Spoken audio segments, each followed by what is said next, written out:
បន្ទាប់ពីស្រស់ស្រូបអាហារពេលព្រឹករួចរាល់ខ្ញុំក៏រៀបចំសម្ភារៈមួយចំនួនបន្ទាប់មកខ្ញុំក៏ឡើងឡានជាមួយពុកដើម្បីចេញដំណើរទៅចំការតាមដងផ្លូវនារដូវចុងវស្សាដែលពោពេញដោយពណ៌បៃតងស្រងាត់ព្រមជាមួយអាកាសធាតុភ្លឺថ្លាស្រឡះល្អ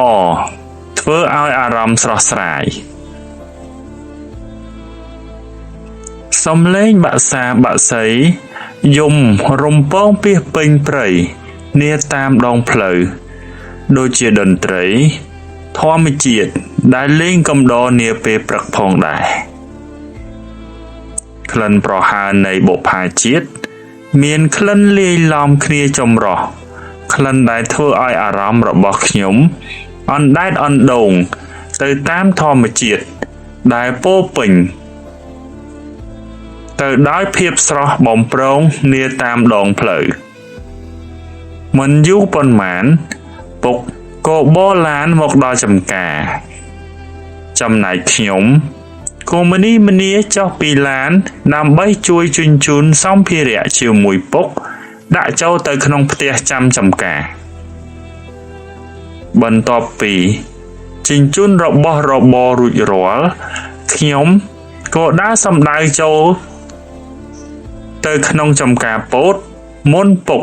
ដើម្បីទៅមើលកម្មករប្រមូលផលពោតនិងទៅជួយច្រកគ្រាប់ពោតផងដែរកំពុងតែដើរសុកក៏ជួបប្រទះនឹងបុរសម្នាក់ដែលមានមាឌធំក្រអាងសាច់ដុំហាប់ណែនព្រមទាំងក្បាលពោះមានសាច់ដុំកង់ទៀតផងរបស់គាត់បើកទូលាយនិងកាត់សាច់ដុំបានស្អាតមើលទៅរូបរាងសង្ហាណាស់ចំណែកឯទឹកមុខរបស់គាត់ញញឹមស័ក្តិសិទ្ធិមានរបៀបហើយកាត់សក់ម៉ូដស្អាតទៀតបេះដូងរបស់ខ្ញុំលោតខុសធម្មតានាពេលដែលក្រសែភ្នែកដ៏មុតថ្លាបានបាញ់មកចំនេត្រារបស់ខ្ញុំញ័រដៃជើងខុសប្លែកពីធម្មតានិងមានអារម្មណ៍ថារាងក្តៅខ្លួនដូចនិយាយមិនត្រូវខណៈពេលដែលខ្ញុំកំពុងតែភ្លឹកលងនឹងសម្រស់ដ៏ស្រស់សង្ហារបស់គាត់ម្នាក់នោះបុរសម្នាក់នោះក៏បញ្ចេញវាចាមកថាអេកំឡោះតូចកំពុងតែភ្លឹកមើលអ្វីដែរបាទបើភ្លឹកមើលបងប្អូនកុំភ្លឹកខ្លាំងពេកម្យ៉ាងមើលមកបងដោយមិនដកដង្ហើមបែបនេះតិចលែងបានមើលបងរហូតទៅខ្ញុំក៏ភ្ញាក់ស្មារតីមកវិញព្រមទាំងគិតក្នុងចិត្តថាយីអាគាត់នេះចង់បន់ឲ្យឯងស្លាប់មែនខ្ញុំក៏សម្លឹងទៅមើលគាត់ប៉ះចំក្រសែភ្នែកត្រង់ទៅត្រង់មកហើយក៏និយាយថាបាទលោកមិនដល់ថ្នាក់ដាច់ខ្យល់ទេទានម្ចាស់គ្រាន់ខ្ញុំឈរត្រឹងសោះមកថាឲ្យខ្ញុំអីណានេះ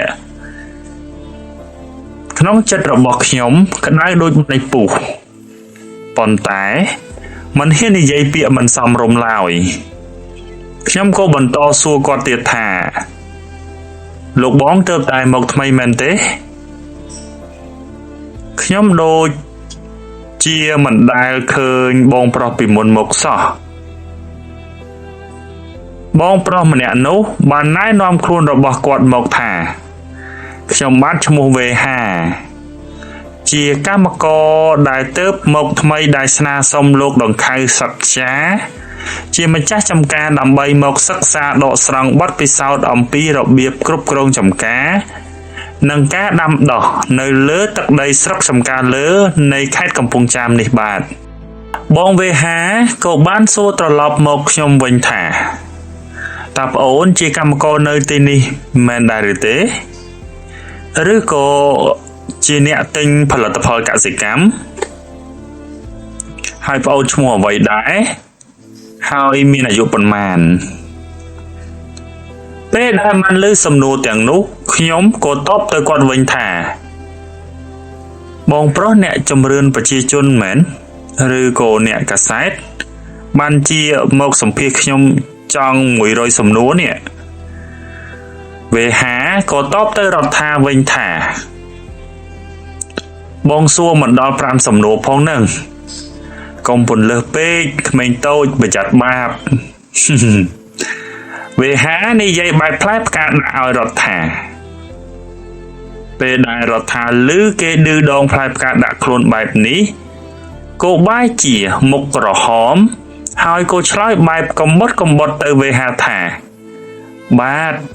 លោកខ្ញុំរដ្ឋាជាកូនលោកពុកខ្ញុំដែលមានឈ្មោះថានរៈសច្ចាហើយទើបតែ17ឆ្នាំគត់មិនលើស1ខែនោះទេឡើយវេហាក៏អូទានឡើងថាអាយ៉ានៅខ្ចីលវក់តែម្ដងដូចតកូនជ្រក់ទឹកតែម្ដងនេះបើបានធ្វើលក់ទឹកគ្រឿងប្រហែលជាឆ្ងាញ់ហើយនេះគាត់និយាយផងលិតមាត់ផងដូចជាខ្ញុំនឹងជានំចំណីអីចឹងចំណែកខ្ញុំវិញមិនបងអង្គទុកយូរនាំជូប្អូនឡើយគឺតបបែបមានសុជីវធម៌ទៅវិញថាអត់ទោសបងប្រុសខ្ញុំមិនមែនជាអន្លក់សម្រាប់ឲ្យបងប្រុសទៅជាលក់ទឹកគ្រឿងឡើយខ្ញុំជាមនុស្សទេតាហើយហេតុអីបានជាបងប្រុសប្រៀបធៀបខ្ញុំទៅនឹងតកូនជ្រក់ទឹកទៅវិញបន្ទាប់ពីតបគាត់រួចហើយខ្ញុំក៏ដើរកិច្ចគាត់ចេញទៅទាំងទឹកមុខមិនសូវរីករាយដោយសារតែបងវេហាគាត់និយាយលក់លើយដាក់ខ្ញុំបែបបរោះនឹងស្ត្រីទៅវិញវេហាពេលដែលឃើញរដ្ឋាខឹងហើយមុខក្រហមដើរកិច្ចចេញទៅក៏លួចញញឹមចុងមាត់ដោយបន្ថែមពាក្យសម្ដីមួយម៉ាត់ទៀតថា